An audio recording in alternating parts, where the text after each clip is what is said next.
So I began fermenting the dough for 48 hours after I had a customer. She owns the Yardley Inn in Manti, and she's my sister. And she features this bread. It's in the heart of Utah at her Yardley Inn. So if you're ever going anywhere and you want to come to Utah, come to the Yardley Inn, and you'll have the most amazing French toast and cinnamon rolls and bread for your breakfast. But she asked me to make a loaf that had a 48-hour fermentation because she had somebody that couldn't eat gluten intolerant, but they had found that they could eat bread that was fermented for at least 48 hours. You don't want to ferment it for 72 because the dough can start to disintegrate and become foam and mush in your hands. And I learned that the hard way by doing that. So this is the bread that has been fermenting for 48 hours. And you can see this beautiful rise in the fridge, and you can see all the air bubbles that it did all by itself in this process. Remember when you go to the grocery store and you are buying your favorite sourdough bread, and then one day you watch this video and you go, oh my gosh, I need to look at the ingredients, and you find out it has vinegar in it.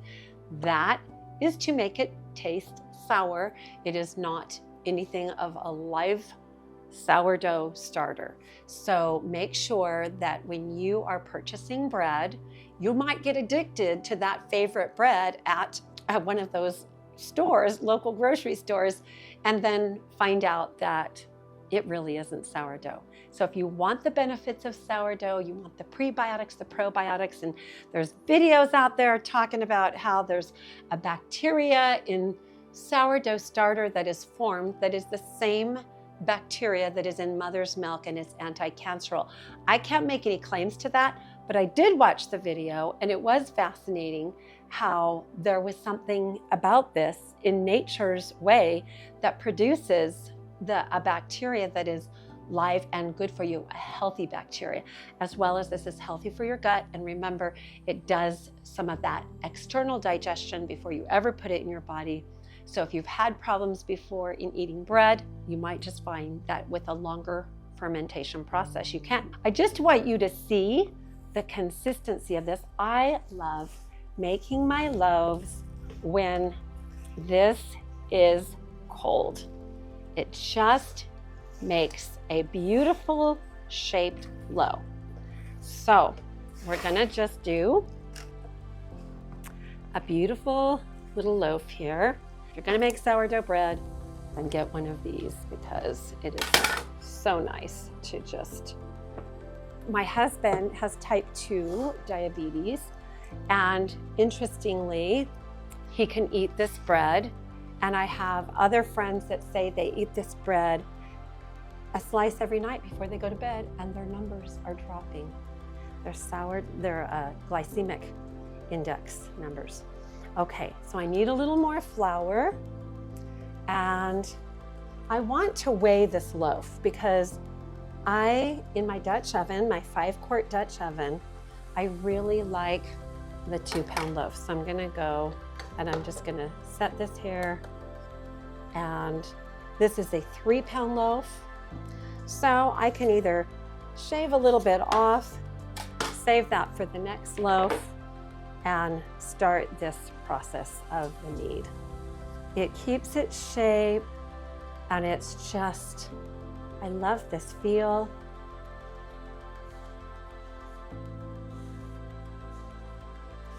And I've already put a little olive oil into my pan, my Dutch oven over there, remembering to shape and turn, just kind of tucking it under as you shape it and turn it. Then you can put a little bit more flour. You don't have to, and lots of people say don't, but I like that little floury look. It just says homemade to me, so I really like that. Now I've shaped this, and you see that I didn't have to do a lot of handling of the dough, but now I'm going to get this Dutch oven, and I'm going to put this in the Dutch oven, and then I'm going to go ahead and score it right away. The score is just a simple 2 slices. You can be fancier than that. And I give it a little more detail so it looks like a little vine on a tree. And this is ready to go immediately into the oven. And I'm going to put that cold into a cold oven. I hope you enjoy, and I hope that you are not scared off by all the specifics. It's just actually a very simple thing to do. It's fun to do. It makes your family happy. It makes your kitchen smell wonderful and your home smell good. And if your window's open, people will comment on how wonderful it smells outside your house as they're walking up.